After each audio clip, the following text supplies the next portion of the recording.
En el corazón del África del siglo XIX, una niña fue arrancada de su hogar. Le quitaron su libertad, le dejaron cicatrices en el cuerpo y heridas invisibles en el alma. Fue vendida, fue golpeada, fue marcada con fuego y, sin embargo, terminó llamando a Dios mi dueño. Esta es la historia de Santa Josefina Bakhita, la mujer que transformó el dolor en perdón, la esclava que descubrió la verdadera libertad y la santa que el mundo no pudo quebrar.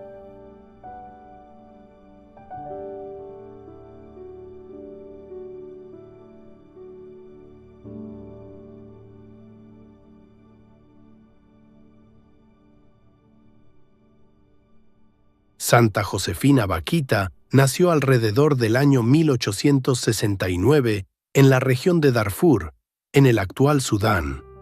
La fecha exacta no se conoce, ya que en su aldea no se llevaban registros escritos.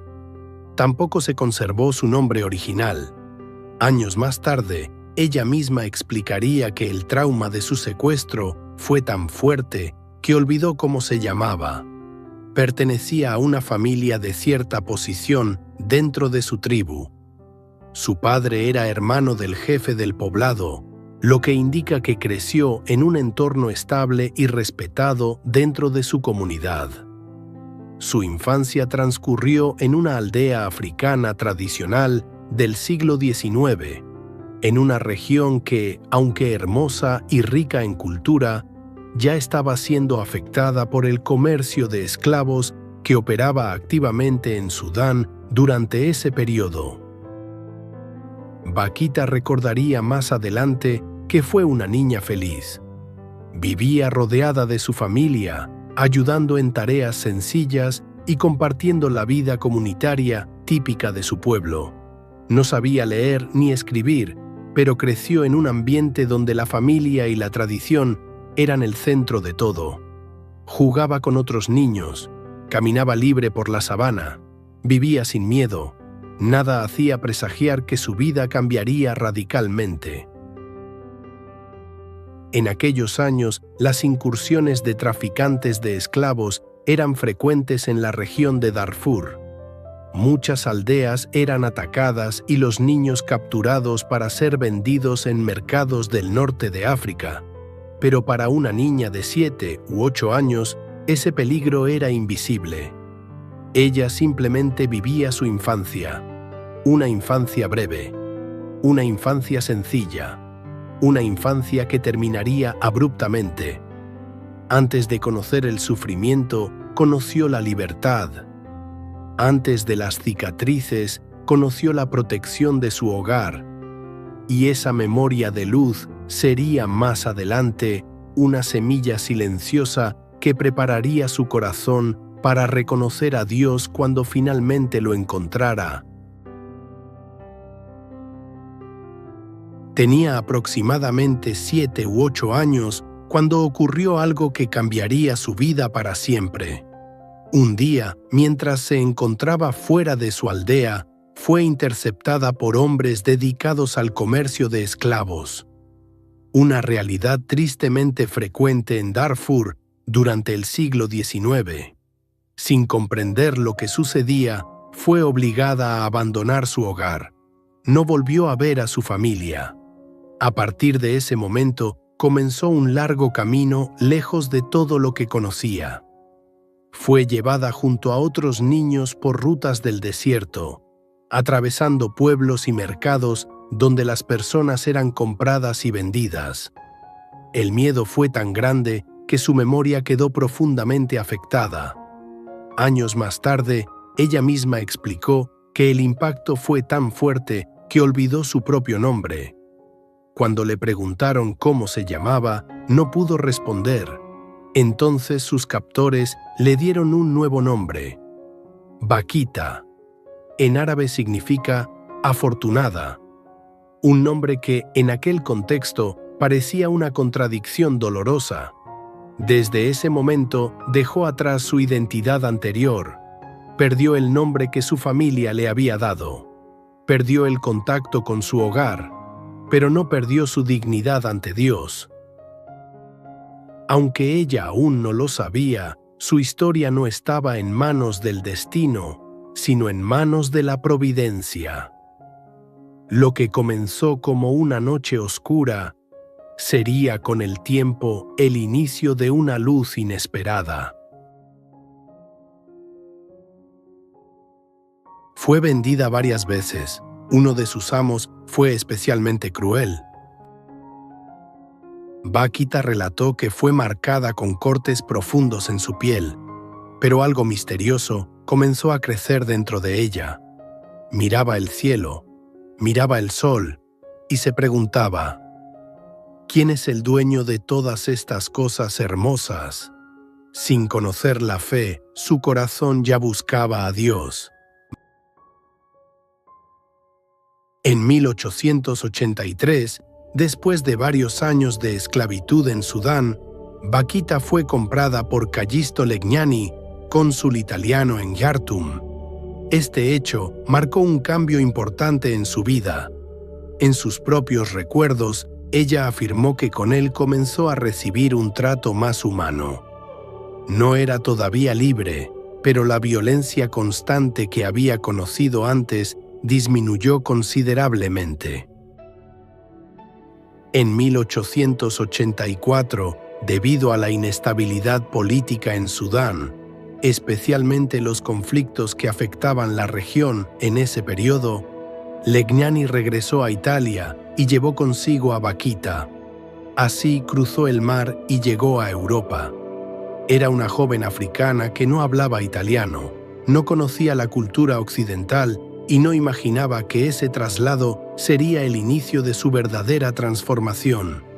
Tiempo después, fue entregada a la familia Micheli en Ciánigo, cerca de Venecia. Allí trabajó principalmente como niñera de la hija del matrimonio, conocida como Mimina.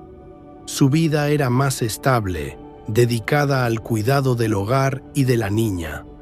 En 1888, la familia decidió viajar nuevamente a África por negocios. Antes de partir, dejaron a su hija al cuidado del Instituto de las Hermanas Canosianas en Venecia, y Vakita fue enviada con ella para continuar ayudando. Fue en ese convento donde todo cambió. Por primera vez escuchó hablar del Dios verdadero. Las religiosas le enseñaron que existía un Señor que no oprimía, sino que amaba. Ella misma diría más adelante que siempre había sentido que debía existir un dueño del sol, del cielo y de la belleza de la naturaleza. En el convento comprendió que ese dueño era un padre bueno. Italia no solo fue un nuevo país, fue el lugar donde comenzó a descubrir su dignidad, y ese descubrimiento la llevaría pronto a tomar la decisión más importante de su vida. En el Instituto de las Hermanas Canosianas, en Venecia, Vakita comenzó una etapa completamente nueva. Por primera vez escuchó hablar del Dios verdadero, no como un amo que domina, sino como un padre que ama. Las religiosas le enseñaron el catecismo con paciencia. Le explicaron que cada persona es creada por Dios y posee una dignidad que nadie puede quitarle. Aquellas verdades tocaron profundamente su corazón. Ella misma contaría más tarde que desde niña miraba el sol, el cielo y las estrellas, preguntándose quién sería el dueño de tanta belleza. Ahora comprendía que ese dueño era bueno y que la había acompañado siempre. Tras un tiempo de preparación, el 9 de enero de 1890 recibió el bautismo, la confirmación y la primera comunión. Fue bautizada por el cardenal Giuseppe Sarto, patriarca de Venecia, quien años después sería el Papa San Pío X. Ese día tomó el nombre de Josefina Margarita Fortunata. Fue un momento profundamente emotivo. Entendió que su vida no estaba marcada por el abandono, sino por la providencia. En el bautismo no solo recibió un nombre nuevo, recibió una identidad eterna. Ya no era propiedad de nadie. Era hija de Dios, y esa certeza transformó su historia para siempre. Después de su bautismo, ocurrió un momento decisivo en la vida de Josefina. Cuando la señora Michieli regresó para llevársela nuevamente, Josefina expresó con firmeza que no quería irse. Deseaba permanecer con las hermanas canosianas. El caso fue presentado ante las autoridades italianas. En ese tiempo, la esclavitud ya no era reconocida legalmente en Italia. En 1889, el tribunal declaró que Josefina era libre, porque al haber llegado a territorio italiano, ninguna persona podía considerarse propiedad de otra. Fue una decisión definitiva.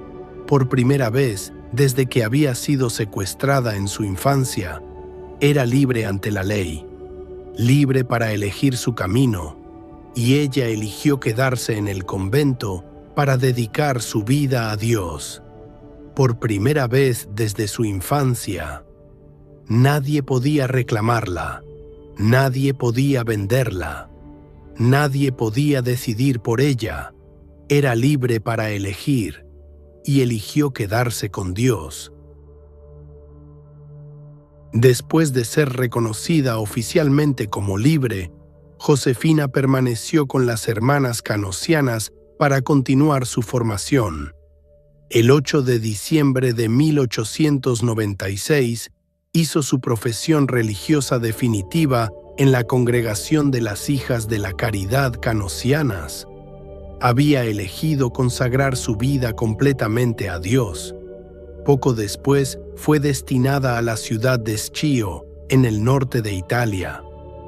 Allí viviría durante más de 40 años, prácticamente hasta el final de su vida. Su vida no estuvo marcada por grandes cargos ni responsabilidades visibles. Fue cocinera, portera, sacristana, encargada de la costura y de pequeños trabajos del convento. Tareas sencillas, vida oculta, servicio constante. Pero quienes la conocieron testimoniaron algo extraordinario: su serenidad. Era conocida por su sonrisa suave y su trato amable. Los niños del colegio la querían profundamente. En Schio comenzó a ser llamada con cariño Madre Moreta. No hablaba mucho de su pasado, pero cuando lo hacía sin rencor. Cuando alguien le preguntaba cómo podía perdonar tanto sufrimiento, respondía con una frase que revela la profundidad de su fe: si no hubiera sido por aquellos que me hicieron daño, no habría conocido a Dios. No justificaba el mal, pero veía en su historia la providencia. Vivía con una confianza total en Dios. Repetía con frecuencia: soy definitivamente amada por Dios. Su santidad no fue espectacular, fue cotidiana, silenciosa, constante. En el convento de Schio, aquella mujer que había sido esclava se convirtió en signo de libertad interior, y sin saberlo, ya comenzaba a irradiar una fama de santidad que crecería después de su muerte. En los últimos años de su vida, la salud de Santa Josefina Bakhita se debilitó considerablemente. El paso del tiempo y los sufrimientos vividos en su juventud dejaron huellas en su cuerpo. Padeció enfermedades dolorosas y pasó largos periodos en cama. En algunas ocasiones, durante la noche, parecía revivir recuerdos de su pasado en África. Sin embargo, nunca perdió la paz. Repetía con frecuencia: todo es poco por amor a Dios. Aceptaba el sufrimiento con una serenidad que conmovía a las hermanas que la cuidaban. Su confianza en Dios era total. En sus últimos días invocaba con ternura a la Virgen María. El 8 de febrero de 1947, en el convento de Schio, entregó su alma a Dios.